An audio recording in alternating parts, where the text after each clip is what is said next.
হ্যাঁ, হ্যালো ভাই বোনেরা। এই যে দেখেন, ঢেঁড়স কাটছি, ঢেঁড়স ভাজি করব।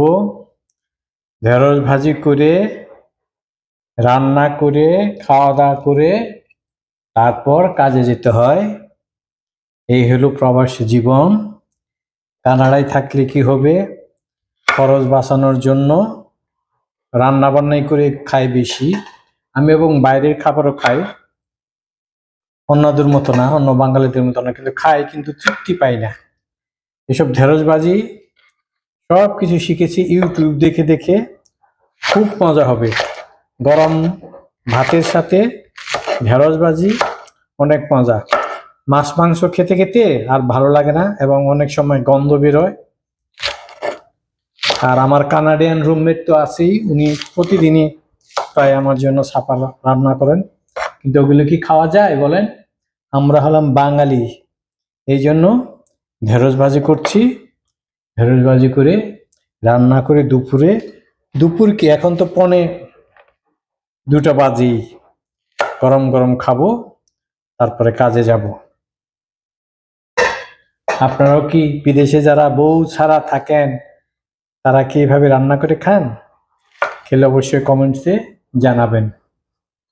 আর ঢেঁড়স ভাজি আজকে আমি আর কিছু রান্না করে দেখাবো না, আপনাদের একটু বলে দিচ্ছি। ঢেঁড়স ভাজি রান্না করতে একটু পেঁয়াজ লাগবে, কাঁচামরিচ লাগবে, আর একটু হলুদ লাগবে। তেল দিয়ে তার মধ্যে পেঁয়াজ কুচি ছেড়ে দিবেন, একটু বাদামি রঙের হয়ে গেলে ওর মধ্যে কাঁচামরিচ এবং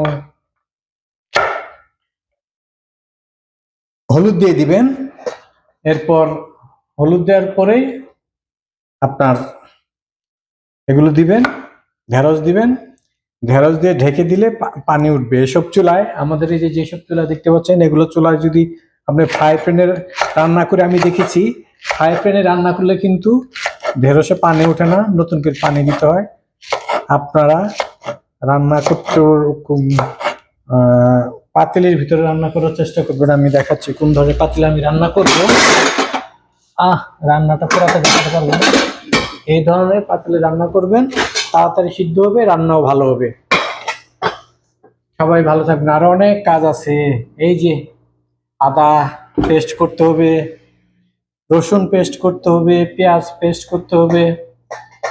আর আমরা ফ্রিজে খাবার রাখি এই যেভাবে ঢেকে। এখানে টমেটো অর্ধেক আছে, পেঁয়াজ অর্ধেক আছে, তারপরে শসা অর্ধেক আছে। কালকে আমার রুমমেট